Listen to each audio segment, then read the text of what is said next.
soc el faller major del 2022 a la Falla Barrenda.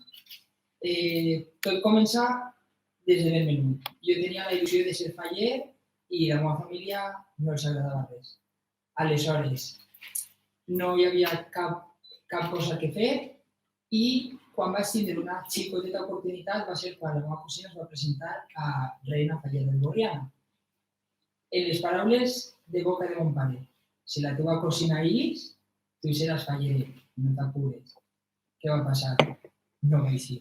Me vaig quedar amb les ganes ahí, a les mans. Res.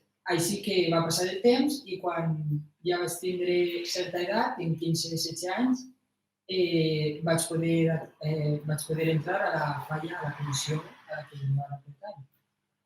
I des de fa temps portàvem la idea de vinga, va, anem allà, jo em faller això. Va, i el president, ja ho veurem, no sé què.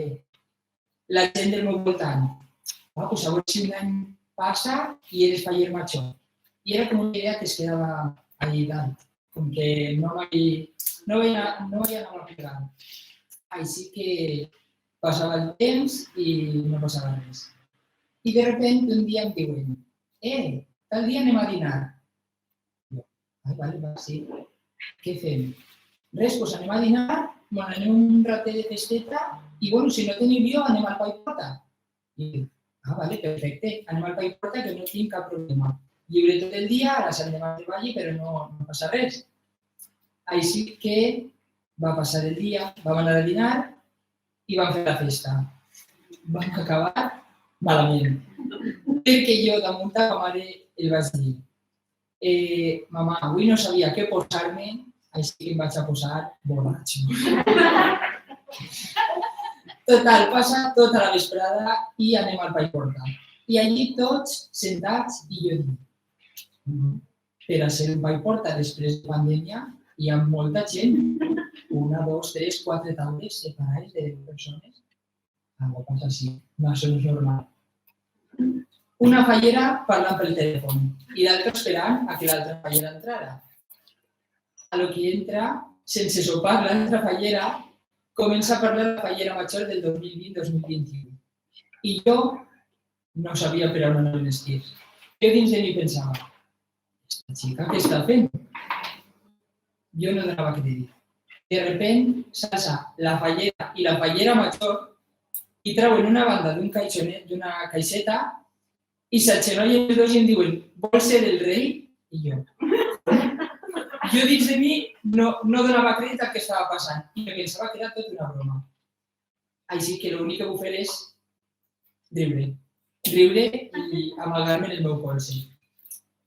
I elles dient, però això és un sí o és un no? I jo, a mi sí me dicen que sí. I me diuen, has de decidir-ho tu. I dic, home, pues sí. Total, tiren els confetis, tiren una traca i ja et dic jo, bueno, ja això és broma, no?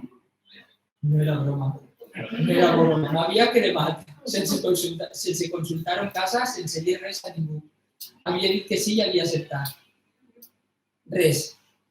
Després d'això, per part de tota la gent de la comissió l'enhorabona, per part dels presidents, per part de les falleres, i les falleres que havien dit, falleres majors dels anys anteriors, que serien de l'acord si jo arribaria algun dia a ser faller major, que serien falleres. El primer que faig, vosaltres sou falleres, no?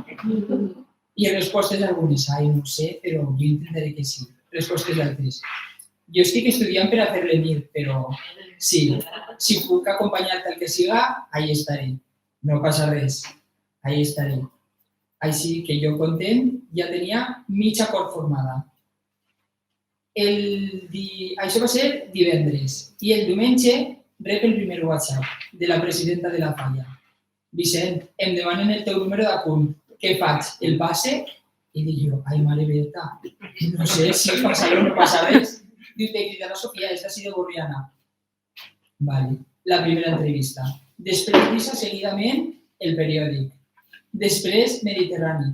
I de sobte em vaig veure totes les setmanes, en almenys 3 o 4 entrevistes.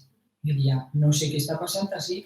Pues sí, estava arribant el dia de ser faller major. Clar, al ser dels primers, suposo que Víctor també ho sabrà, se li està donant molt de bombo. Ho entenc, però també vull que es gaste per a normalitzar aquestes coses, que tots tinguem les mateixes oportunitats. I res, aquesta va ser la meva manera de cremar-me i fins avui en dia, que ja em van proclamar la setmana passada i ja anem avant a per les falles de 2022. Gràcies.